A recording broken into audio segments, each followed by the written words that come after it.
Pour cette recette, j'ai besoin de 280 g d'eau que j'ai tiédi à 30 degrés environ, de 7 g de sel et de 400 g de farine.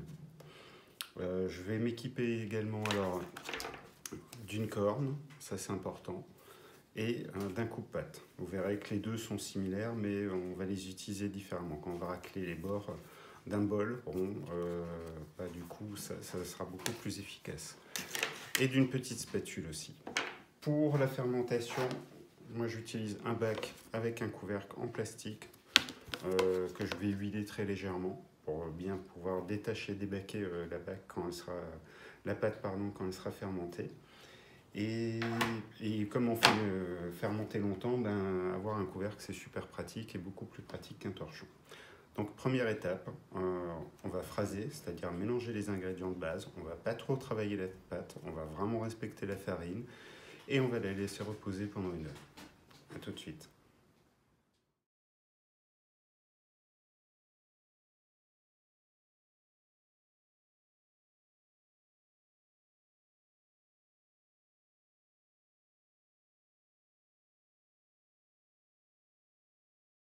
Notre pâte est brièvement phrasée, mélangée.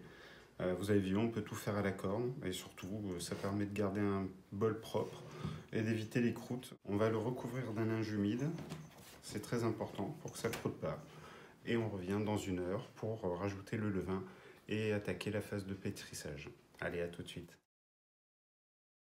La pâte sur le levain, voilà, pour bien l'enfermer et s'assurer qu'il est bien au centre de notre pâte. Sachant qu'il vous faut ensuite, après, entre 5 et 10 minutes. Maintenant, quand le levain va commencer à bien se répartir dans la pâte, elle va redevenir un petit peu collante et c'est là où il va falloir la pétrir encore un petit peu. Alors, munissez-vous d'un coupe-pâte pour que de temps en temps, vous voyez, là, ça commence à coller. Réunir comme ça la pâte, parce qu'elle sèche très très vite sur le plan de travail en fonction des matières. Et voilà, ça y est. Donc là maintenant, il va falloir pétrir jusqu'à ce qu'elle redevienne bien ferme et que le réseau soit reconstitué. De temps en temps, j'aime bien faire ce genre de mouvement. Ça a l'avantage d'incorporer non seulement de l'air dans la pâte, mais en plus de faire un soufflage et tirage en même temps qu'on pétrit. On peut même le faire avec les 2 mains. Et là, ça se reconstitue déjà tout doucement. Là, le réseau, la pâte devient moins collante. Voilà, on arrive vraiment sur la fin. Vous avez vu que la pâte est bien lisse. Elle est ferme. Et elle ne colle plus. Enfin, ça collera toujours, hein, mais on s'entend. Donc là, maintenant, on va laisser reposer pendant 1 heure. Nous voilà donc 1 heure après le repos. Donc on va débaquer notre pâte et on va faire ce qu'on appelle des rabats. Donc moi je commence toujours comme ça, mais ensuite après ça n'a pas d'incidence sur votre pâte. Donc j'étire, je replie, j'étire, je replie, j'étire, je replie. Vous voyez, on voit déjà des petites bulles d'air qui vont venir s'emprisonner dans la pâte.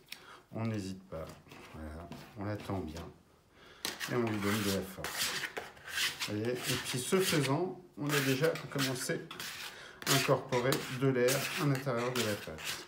C'est toujours une bonne chose. Donc là, on voit que franchement, la pâte, elle a de la tenue. Vous voyez, maintenant, elle ne colle plus du tout aux mains. Bon, ben voilà, on se retrouve donc le lendemain. Et on va pouvoir commencer à façonner, bouler notre pâte à pain.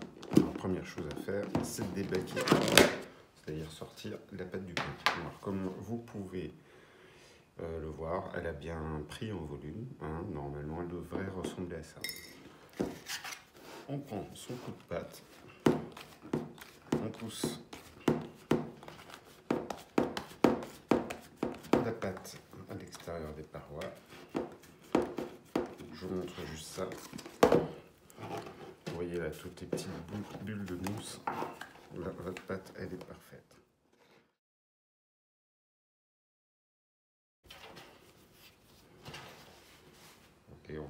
belles bulles de gaz qui sont formées. N'hésitez pas à tendre la pâte. Parce que le boulage, alors elle a deux vertus. Un, c'est préparer la pâte au façonnage. Et deux, on va redonner de la force à la pâte. On se retrouve après 15-20 minutes de détente. Alors cette petite phase est importante parce qu'elle permettra tout simplement à la pâte de se consolider. Comme vous l'avez vu, on l'a bien maltraité avant de la bouler. Donc ça permet vraiment à tous ces petits de s'amalgamer et de ne pas craquer. Donc on va faire maintenant le façonnage. On va le façonner en forme de bâtard. Ça va être un peu la même technique qu'on emploie pour faire des baguettes. Donc voilà. Et on va venir replier et avec la paume de la main appuyer pour tenir la soudure. On retourne la pâte et on fait la même chose dans l'autre sens.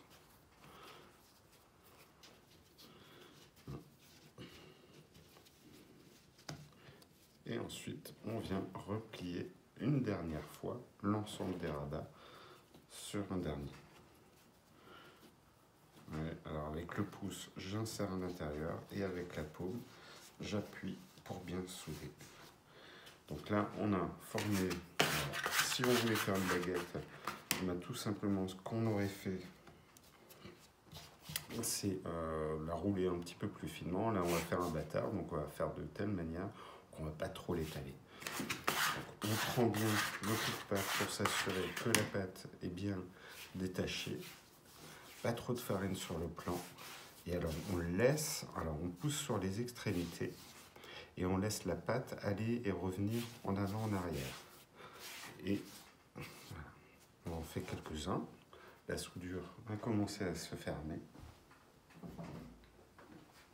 On prend notre petit banneton, la soudure visible vers soi et on va le mettre à pousser. Donc ça, c'est ce qu'on appelle la phase d'après. Et là, on va le laisser à pousser tranquillement pendant 1h30. Donc, on a notre pain qui a encore pris un petit peu de volume, mais pas trop. On va surtout en prendre en cuisson. Alors là, moi, j'utilise de la semoule de blé dur que je vais étaler au lieu de mettre de la farine. Ça va me permettre au pain de bien glisser sur la planche que vous voyez là et qui va me servir en fait à enfourner mon pain dans le four. Je pose ma planche dessus et je vais retourner tout simplement mon pain. Votre four, là en l'occurrence, moi je l'ai préchauffé. J'ai préparé une tasse d'eau chaude avec un récipient à l'intérieur et avant de fourner,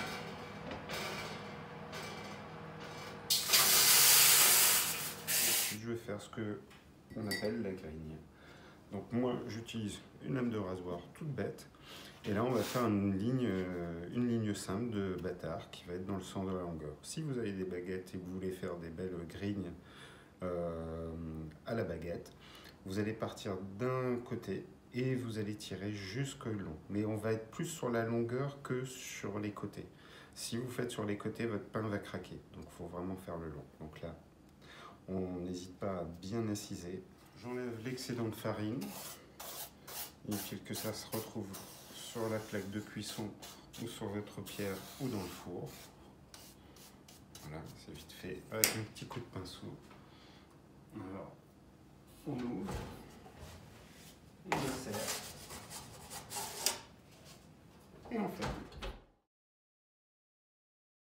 On se retrouve après la cuisson pour la dernière phase. Et si vous avez suivi toutes mes recommandations, vous allez laisser le pain refroidir. Et obtenir quelque chose comme ça. Voilà.